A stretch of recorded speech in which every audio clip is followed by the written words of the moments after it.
أما بعد فقد قال الله تبارك وتعالى في كلامه المجيد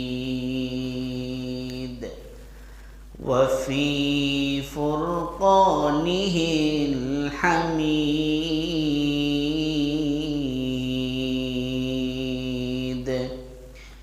সকলে মহব্বতের সাথে জবান খুলে পড়ি আউযু বিল্লাহি মিনাশ শাইতানির রাজীম বিসমিল্লাহির রহমানির রহিম ইন্না ফি খালকিস السماوات والأرض واختلاف الليل والنهار لآيات لأولي الألباب الذين يذكرون الله قياما وقعودا وعلى جنوبهم ويتفكرون في خلق السماوات والأرض ربنا ما خلقت هذا باطلا سبحانك فقنا عذاب النار وقال النبي الصادق المصدوق صلى الله عليه وسلم نعمتان مغبوب كثير من الناس رسم آذن رهگیان رسم آذن رہ گیا روح بلالی نہ رہی فلسفہ رہ گیا تلقین غزالی نہ رہی بلغ العلا بکمالہ كشف الدجى بجماله حسنت جميع خصاله صلوا عليه وآله محترم حاضرین সম্মানিত মুসল্লিয়ান কিরাম মহান রব্বুল আলামিনের দরবারে লাখ কোটি শুকর ও সুজুদ যে রব্বে কারীম আমাদেরকে দুনিয়ার সকল ঝামেলা থেকে মুক্ত করে বিভিন্ন ঘর থেকে যাচাই করে বাছাই করে মহব্বত করে ভালোবেসে পবিত্র জুমার দিন জুমার নামাজ আদায়ের লক্ষ্যে মসজিদে আসার ও বসার তৌফিক দান করেছেন সেই রব্বে কারীমের দরবারে হৃদয়ের সবটুকু ভালোবাসা উজাড় করে ইমানের বলে বলিয়ান হয়ে কালিমাতুশ শুকুর আদায় করি আলহামদুলিল্লাহ। মুআজ্জাজ হাজরিন, আমরা গত জুমার নামাজ পড়েছি রজব মাসের প্রথম জুমা এবং সেটা ছিল 2025 সালের সর্বশেষ জুমা। আর আজকে আমরা জুমা পড়ছি পবিত্র রজব মাসের দ্বিতীয় জুমা 2026 সালের সর্বপ্রথম জুমা। এই যে একটা বছর আমাদের কাছ থেকে বিদায় নিয়ে চলে গেল, ইংরেজি বর্ষ। আমাদের দেশের মানুষ, আমরা বাংলাদেশি, বাংলা বর্ষর এখন সমাজের মধ্যে অনেক মানুষ আধুনিক শিক্ষিত যারা বাংলা মাসের নামও ঠিক মতো বলতে পারে না। বৈশাখ, জ্যৈষ্ঠ, এভাবে ধারাবাহিকভাবে বাংলা মাসের নামগুলাও বলতে পারে না। নিজেদেরকে আবার বাঙালি বলে গর্ব করে। বাংলা নববর্ষ কবে আসবে শুধু এই হিসাবটা রাখে।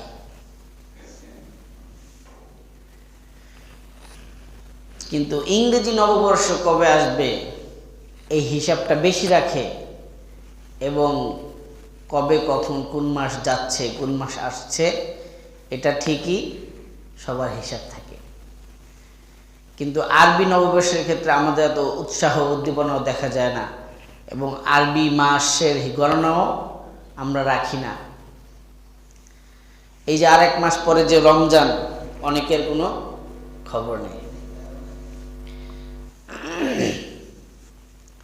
মুআজ্জাজ হাজিরিন, এই যে ডিসেম্বর আমাদের কাছ থেকে বিদায় নিয়ে চলে গেল, 2025-এর 31শে ডিসেম্বর, রাত 12টার পর থেকে শুরু হলো 2026-এর 1 জানুয়ারি।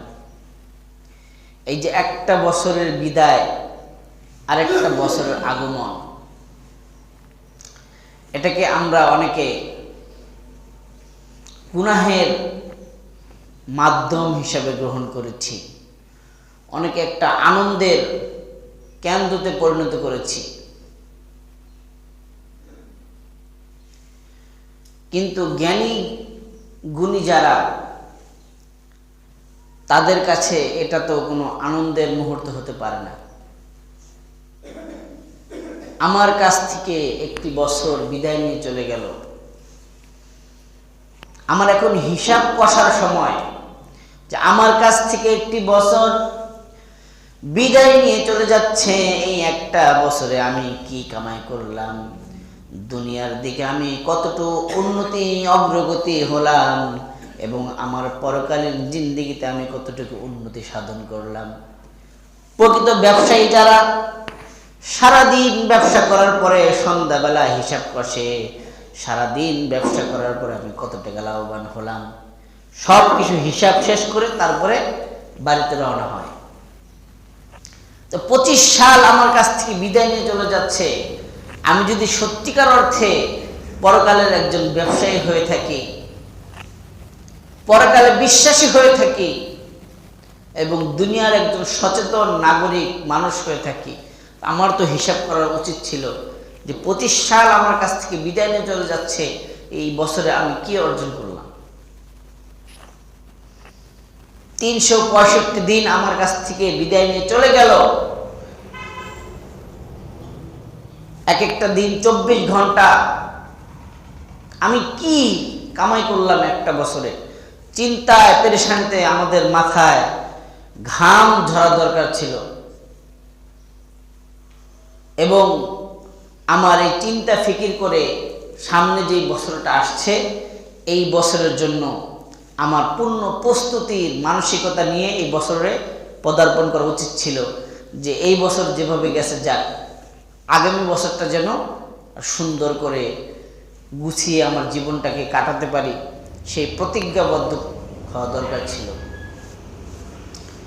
কিন্তু আমরা, আমাদের মুসলিম যুব সমাজ, এই দিনটাকে কিভাবে তারা গ্রহণ করেছে, যে সারা বছর যতটুকু পাপ করেছি বা করি নাই, এই রাতে তো পাপ ছাড়া, এই রাতটাকে ছাড়া যাবে না। যত ধরনের গুনাহ আছে এই রাতেই আমাকে করতে হবে। এই বছর আমার থেকে বিদায় নিয়ে চলে যাচ্ছে, কি করা দরকার ছিল আর আমরা কি করলাম? আমার দরকার ছিল একটা নতুন বছর আসছে, আমি এটাকে সুন্দরভাবে গ্রহণ করব, যাতে করে আমার এই বছরটা আর সুন্দর করে আমি কাটাতে পারি। এটাই তো বুদ্ধিমানের কাজ। কোনো কারণ যদি আমার আজকের দিনটা নষ্ট হয়ে যায়, বুদ্ধিমান হলো আগামীকালকে যেন আমার নষ্ট না হয়, এই প্রতিজ্ঞা করে দিনটাকে শুরু করা। কি বলেন? অথচ আমরা বছরটাকে গুনাহের মাধ্যমে শুরু করছি। রব্বুল আলামিন বলেন, ইন্না ফি খালকিস সামাওয়াতি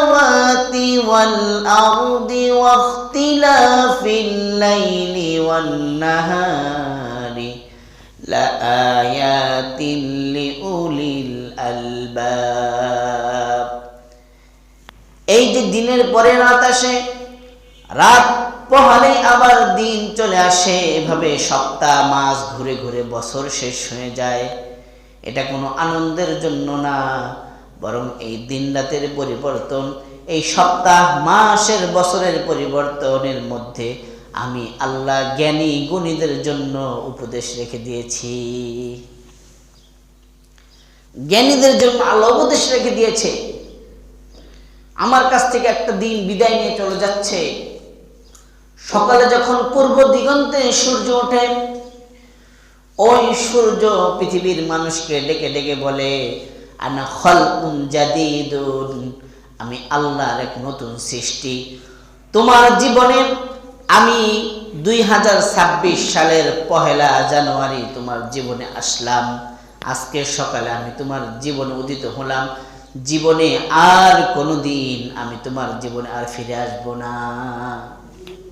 তুমি যদি তোমার সম্পদ হারিয়ে ফেলো, ব্যবসায় 1 বছর লস করো, এই সম্পদ আমার চেষ্টা করলে ফিরে পাওয়া সম্ভব। তোমার বাড়িতে যদি একটা ঘর আগুন লেগে পড়ে যায়, এর চাইতে সুন্দর আরেকটা ঘর বানানো সম্ভব। তোমার একটা ধরন্ত ফল গাছ যদি ঝড়ে ভেঙে যায়, আরেকটা গাছ আবার লাগানো সম্ভব। কিন্তু আমি 2026 সালের 1 জানুয়ারি তোমার জীবনে আসলাম। আমার এই দিনটাকে আর জীবনে কখনো তোমার জীবনে ফিরিয়ে আনা সম্ভব না। এই যে গতকালকে আমার কাছ থেকে বিদায় নিয়ে চলে গেছে, এই দিনটাকে ফিরিয়ে আনা সম্ভব? এই দিন সূর্য উঠে আমাদেরকে ডেকে ডেকে বলে, আনা খালকুন জাদীদ, আমি আল্লাহর এক নতুন সৃষ্টি, তোমার জীবনে আসলাম। আমার কাছ থেকে তুমি উপকার অর্জন করো, আমার মাধ্যমে তুমি পরকালের পাথেয় সংগ্রহ করো। কেননা আমি যখন পশ্চিম দিগন্তে ঢলে যাব, রাত্রি এসে পড়বে, আমি আর তোমার জীবনে কখনো ফিরে আসব না। এইভাবে প্রত্যেকটা দিন ডাকতে ডাকতে আমার কাছ থেকে একটা বছর বিদায় নিয়ে চলে গেল, আর একটা বছর আসলো।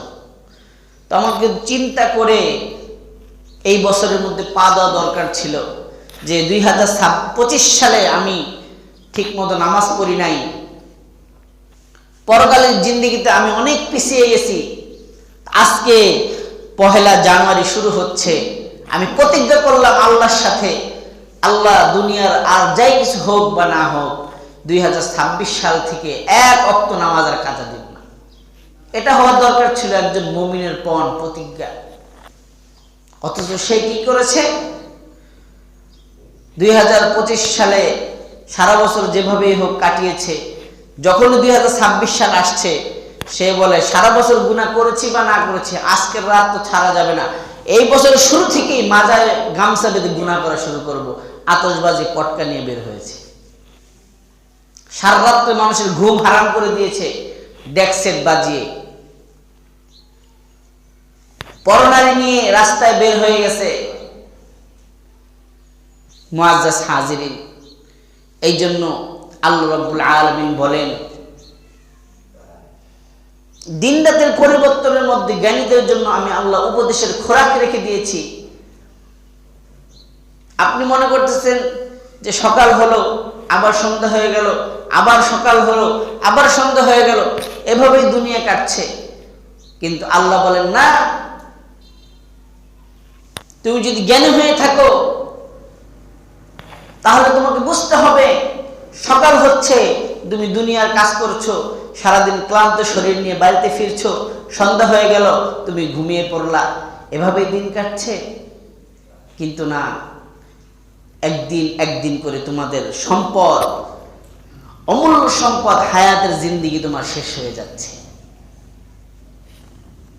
তুমি একদিন চলে যাচ্ছে মানে তুমি একদিন কবরের কাছে যাচ্ছ। তুমি 1 কদম কবরের কাছে চলে গেলা, তোমার জিন্দেগি থেকে 1 বছর চলে গেল মানে তুমি 1 বছর কবরের কাছে চলে গেলা। তোমার জিন্দেগি থেকে 1 বছর হায়াত কমে গেল। মানুষ বলে আমার বয়স বাড়ছে, গত বছর ছিল আমার 29 বছর, এখন আমার 30 বছর হলো। কিন্তু জ্ঞানীরা বলে না না, তোমার বয়স বাড়ছে না, বরং তোমার হায়াতের জিন্দেগি কমে যাচ্ছে। তুমি যদি 2025 সালের জানুয়ারিতে আরো 30 বছর বাঁচতা দুনিয়াতে, 2025 সালের 31শে ডিসেম্বর তোমার কাছ থেকে বিদায় নিয়ে চলে গেল, মানে তুমি এখন দুনিয়াতে আর মাত্র 29 বছর বাঁচবা। হায়াত বাড়লো না কমলো? মানুষ গর্ব করে আমার বয়স বাড়লো, কিন্তু জ্ঞানীরা বলে তোমার বয়স বাড়ে নাই, বরং তোমার হায়াতের জিন্দেগি কমে গেছে। হায়াতের জিন্দেগি কমে গেল। আপনার সম্পদ যদি কমে যায় আপনার আফসোস হয়, দুঃখ লাগে, কিন্তু এই সম্পদ তো আবার ফিরে পাওয়া সম্ভব। আমি ঢাকা যাওয়ার সময় পকেট থেকে 5,000 টাকা ছিনতাইকারী নিয়ে গেল, পকেট মেরে নিয়ে গেল। এই 5,000 টাকা কি দুনিয়াতে আর আমি কামাতে পারবো না? পারবো কি না? কিন্তু 2025 সাল চলে গেল, আবার আসবে, আগামী বছর আসবে, চেষ্টা করলে আবার আনতে পারবো? সম্ভব। আমি যেই সময় চেষ্টা করব ওটাও চলে যাবে। এই জন্য বাজারে একজন বরফ বিক্রেতা বাক্স ভর্তি বরফ নিয়ে বিক্রি করছে। সব মানুষ, বাজারের মানুষ বিভিন্ন বাজার সদাই করে বাড়িতে চলে যাচ্ছে, কিন্তু বরফ বিক্রেতার বরফ কেউ নেয় না। বরফগুলা গলে গলে শেষ হয়ে যাচ্ছে। বরফ বিক্রেতা জোরে জোরে আওয়াজ করে বলছে, ইরহামু আলা মান ইয়াদুবু রাসু মালুহু, ইরহামু আলা মান ইয়াদুবু রাসু মালুহু। ও বাজারের ক্রেতারা, ওই ব্যক্তির উপর রহম করো যার মূলধন গলে গলে শেষ হয়ে যাচ্ছে। এই কথা শুনে এক জ্ঞানী ব্যক্তি বেহুশ হয়ে পড়ে গেল। তো তাকে সবাই ধরাধরি করে নিয়ে মাথায় পানি দিল। তার যখন জ্ঞান ফিরে আসলো, লোকেরা জিজ্ঞেস করলো, আপনি কেন জ্ঞান হারিয়ে ফেললেন হঠাৎ করে? ওই জ্ঞানী ব্যক্তি বলল, ওই যে দেখো বরফ বিক্রেতা কি বলছে, ইরহামু আলা মান ইয়াদুবু রাসু মালুহু, আমার উপর দয়া করো, রহম করো, আমার মূলধন পুঁজি গলে গলে শেষ হয়ে যাচ্ছে। বলতে এই কথা তো আমরাও শুনলাম, আমাদের কাছে তো কোনো আশ্চর্য মনে হলো না, কিন্তু আপনি জ্ঞান হারালেন কেন? বরফ বিক্রেতার বরফ যেমন ধরে রাখা যায় না, একটু একটু করে গলে শেষ হয়ে যাচ্ছে, তোমার আমার হায়াতের জিন্দেগিও ধরে রাখা যাবে না। তুমি কাজে লাগাও বা না লাগাও, গলে গলে এই হায়াতের জিন্দেগিও শেষ হয়ে যাবে। তো বরফ বিক্রেতা বলতেছে, আমার উপর রহম করো, আমার মালগুলা কিনে তোমরা নিয়ে যাও, নয়তো আমার বরফ গলে গলে শেষ হয়ে যাচ্ছে। আল্লাহ বলে, বান্দা তুমি তোমার উপর রহম করো, তোমার হায়াতের জিন্দেগিটা তুমি কাজে লাগাও, নয়তো তোমার হায়াতের জিন্দেগি হেলায় খেলায় শেষ হয়ে যাচ্ছে।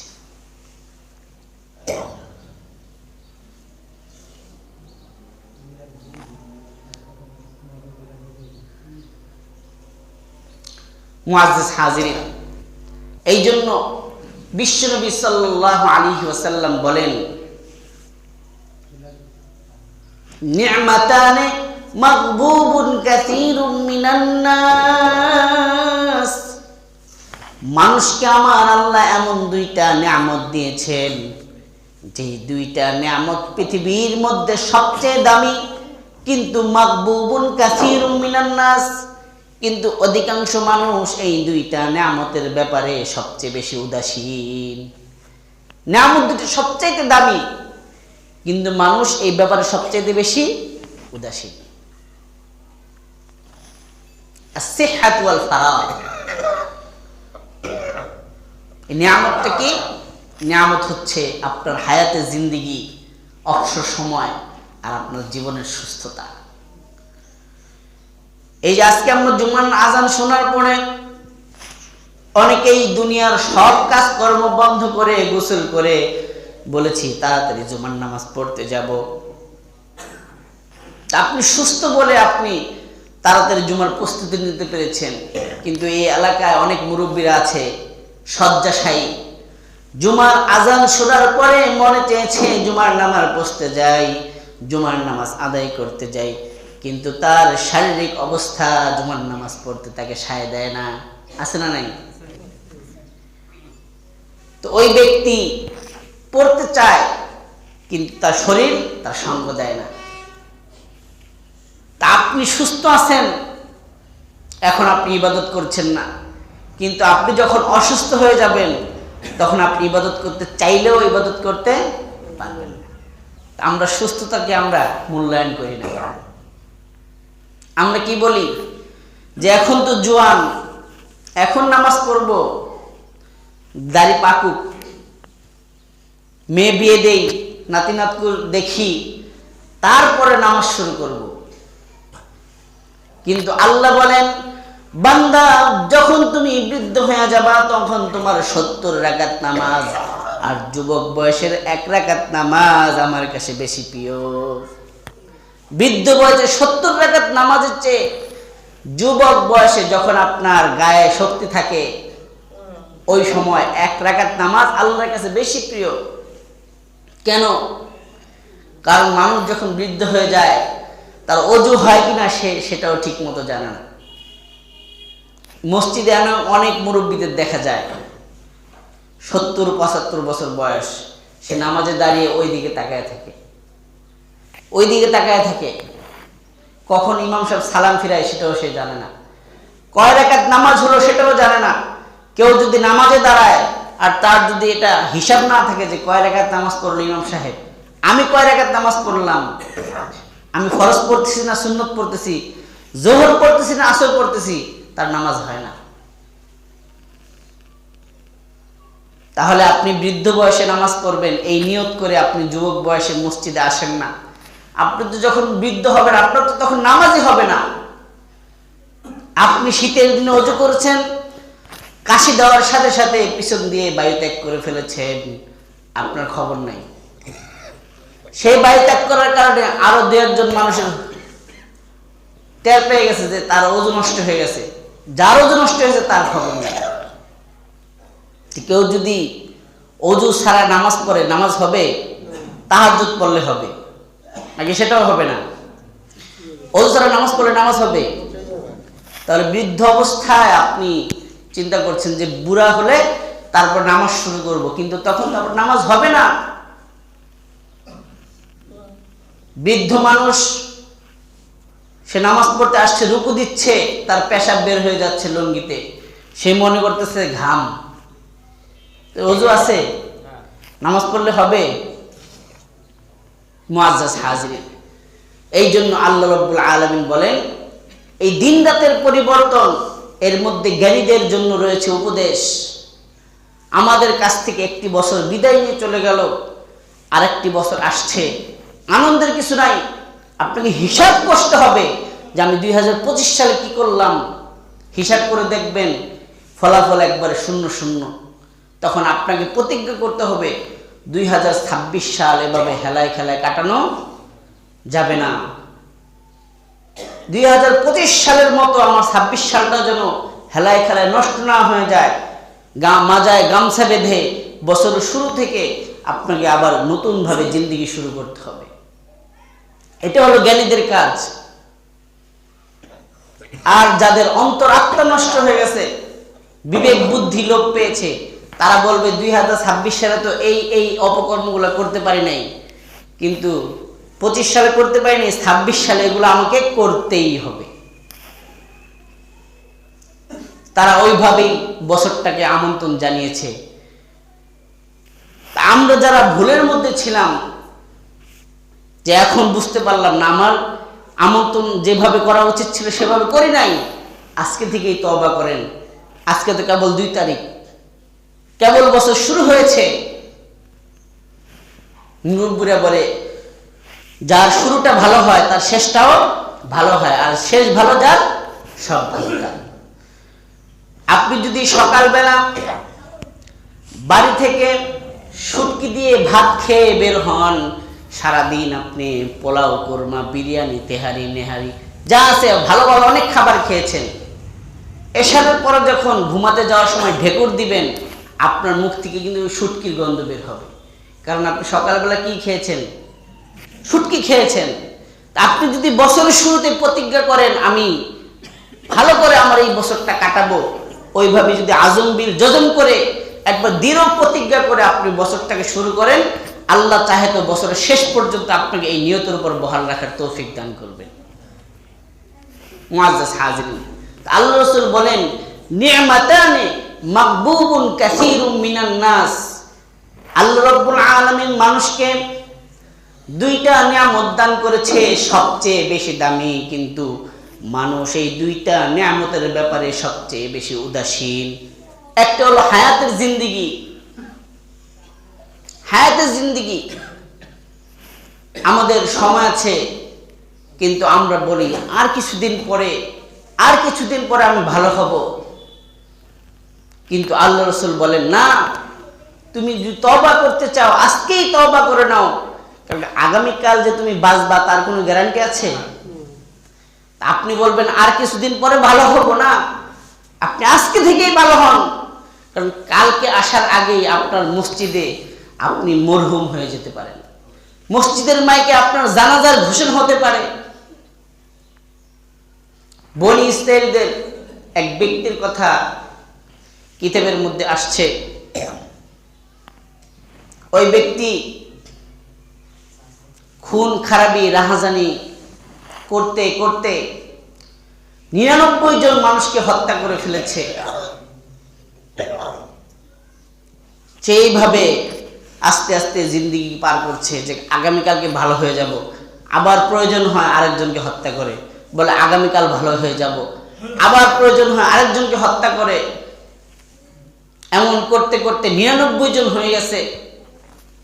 তখন তার হুঁশ আসছে যে আমার তো এমন করলে চলবে না, আমি বলছি আর কিছুদিন পরে ভালো হব, কিন্তু ভালো হওয়ার সুযোগ তো পাচ্ছি না।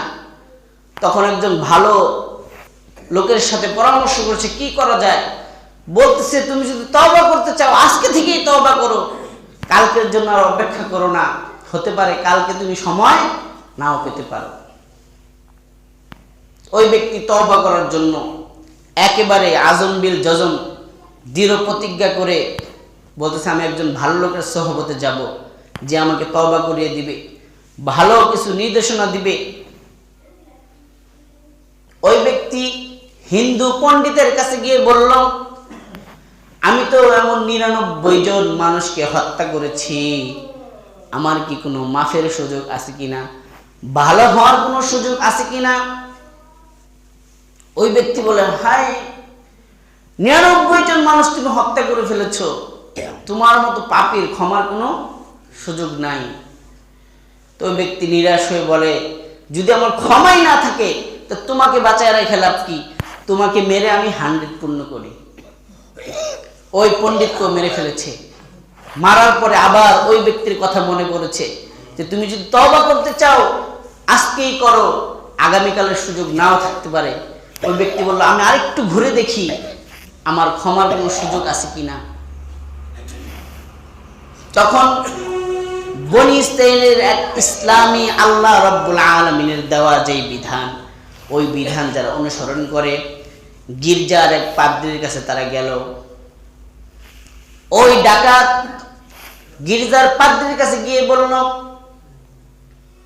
আমি তো 99 জন ব্যক্তিকে হত্যা করেছি, হিন্দু পণ্ডিতের কাছে গিয়েছিলাম, সে বলে আমার কোনো ক্ষমা নাই, এই জন্য আমি তাকে হত্যা করে 100 পূর্ণ করেছি, কিন্তু আমি আল্লাহর কাছ থেকে ক্ষমা পেতে চাই, আপনি বলেন আমার কোনো ক্ষমার সুযোগ আছে কিনা।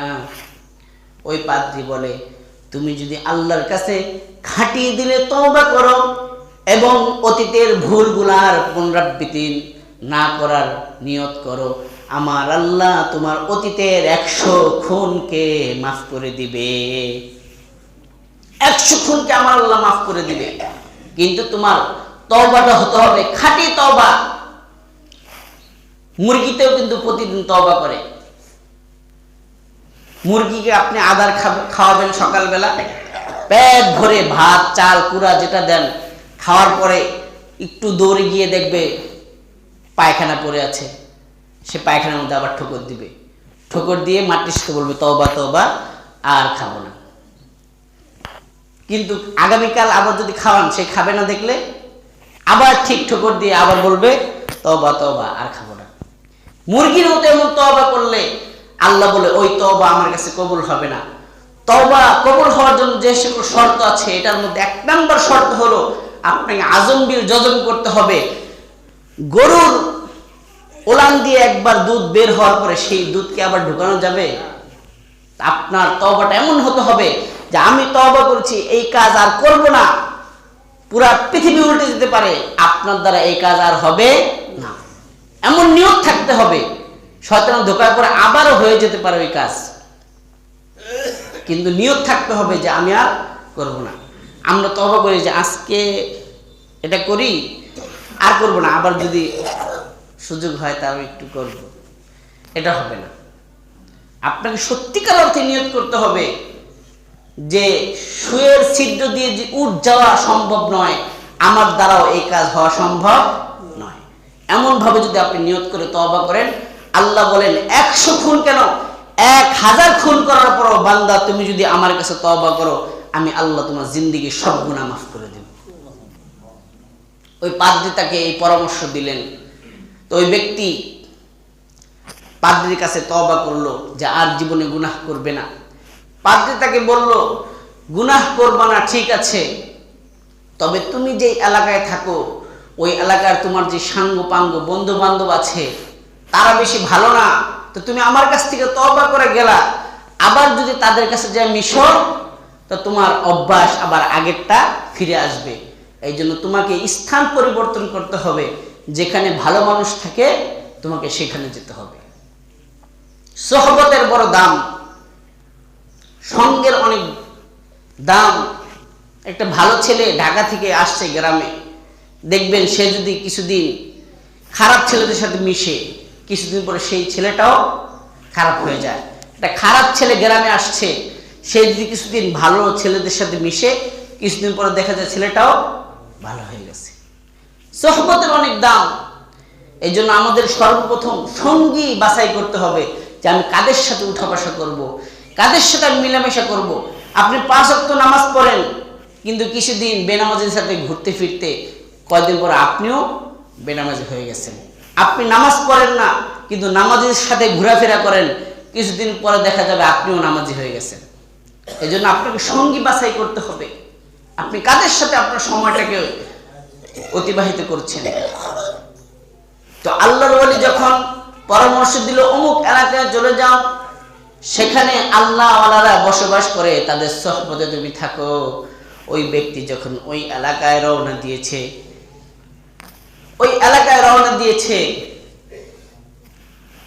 মনে করেন এখান থেকে ডাঙ্গাপাড়া কয় কিলো? 3 কিলো। তো 1.5 কিলো যাওয়ার পরেই মালাকুল মাউত চলে এসেছে।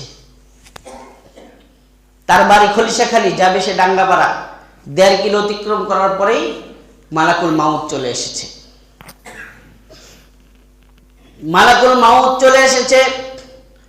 মালাকুল মাউত যখন তার শিয়র উপস্থিত, ধাপাস করে সে জমিনের মধ্যে পড়ে গেছে, হামাগুড়ি দিয়ে আরেক কয়েক কদম সে সামনে অগ্রসর হয়েছে। মালাকুল মাউত যখন জান কবজ করেছে, আল্লাহর পক্ষ থেকে এই জানটাকে নেওয়ার জন্য 2 দল ফেরেশতা আসছে, রহমতের ফেরেশতা এবং আযাবের ফেরেশতা। তারা এসে বলতেছে এই ব্যক্তি তো তওবা করেছে, এই জানটা আমরা নিব। আযাবের ফেরেশতা বলেছে তার তওবা করেছে, কিন্তু ওই গ্রামে যাওয়ার আগ পর্যন্ত তার তওবা কবুল হয় নাই, সুতরাং এই জানটা আমরা নিব। আযাবের ফেরেশতা আর রহমতের ফেরেশতা 2 দলে ঝগড়া করছে। এই ঝগড়ার সমাধান কে দিবে?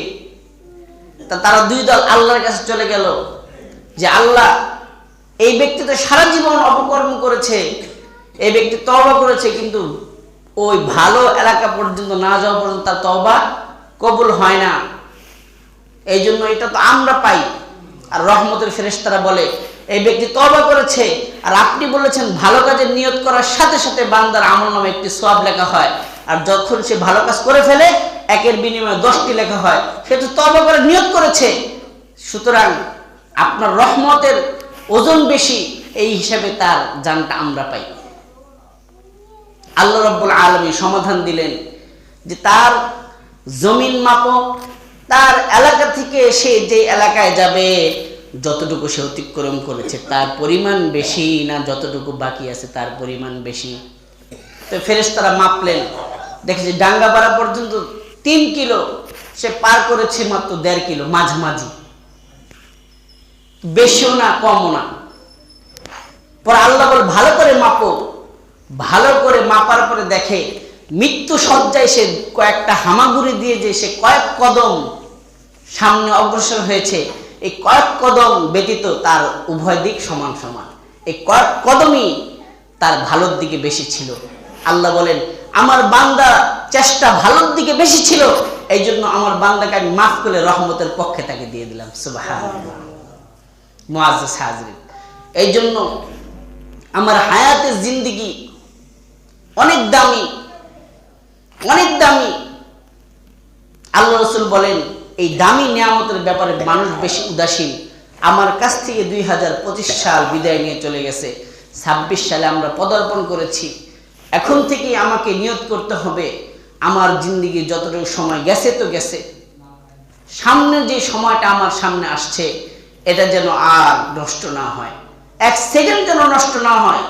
1 মুহূর্তের কত দাম এটা আমি এখন বুঝতেছি না, কিন্তু আমার চোখ যখন বন্ধ হয়ে যাবে তখন আমি আর আপনি বুঝবো আমার জীবনের 1 সেকেন্ডের দাম আল্লাহর কাছে কত বেশি। হযরতে বাদশাহ পয়গম্বর সুলাইমান আলাইহিস সালাম তার তখতি হাওয়ায় তখতি করে উড়ে যাচ্ছে, ইঞ্জিল নাই, চালক নাই, শত শত হাজার হাজার মানুষ নিয়ে সে আকাশ দিয়ে উড়ে যাচ্ছে। এটা দেখলে কি আমরা সুবহানাল্লাহ বলবো না? এক কৃষক ক্ষেতের মধ্যে কাজ করতেছে, দেখে তার উপর দিয়ে ভন ভন করে উড়ে যাচ্ছে তখতে সুলাইমান, এটা দেখে সে বলে সুবহানাল্লাহ। সুবহানাল্লাহ বলার সাথে সাথে বাতাস এই আওয়াজটা নিয়ে সুলাইমান আলাইহিস সালামের কানে পৌঁছে দিয়েছে। সুলাইমান আলাইহিস সালাম বলেন, বাতাস সুবহানাল্লাহর আওয়াজটা যেখান থেকে এসেছে আমাকে সেখানে নিয়ে যাও। ওই কৃষকের ক্ষেতের মধ্যে সুলাইমান আলাইহিস সালামের এই তখতি, হাওয়াই তখতি ল্যান্ড করলো। তিনি তো ভয় পেয়ে গেলেন, আমি আবার কি অপরাধ করলাম, হঠাৎ করে আমার সামনে বাদশা উপস্থিত।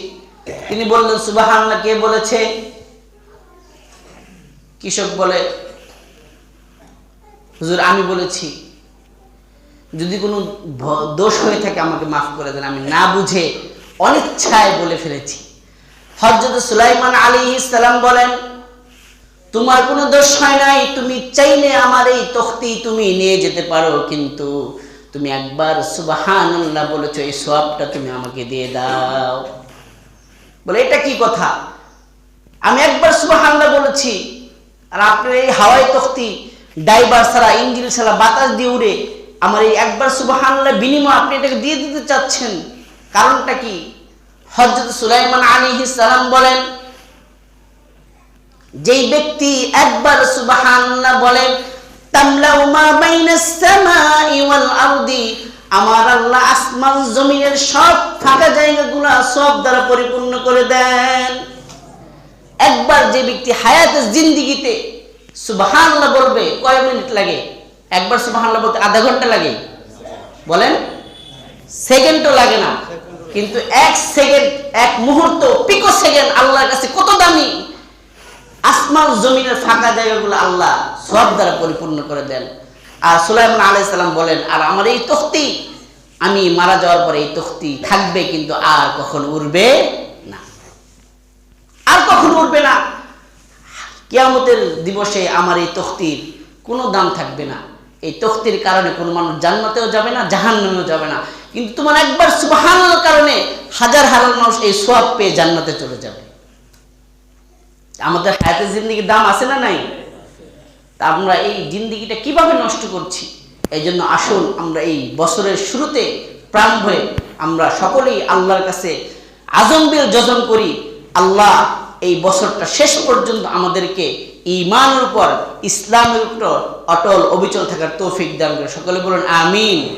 এবং অতীতে আমরা যে গুনাহ করেছি, এই গুনাহের যেন এই নতুন বছরে আর আমরা পুনরাবৃত্তি না করি, আল্লাহ আমাদের সকলকে সেই তৌফিক দান। সকলে বলুন আমিন।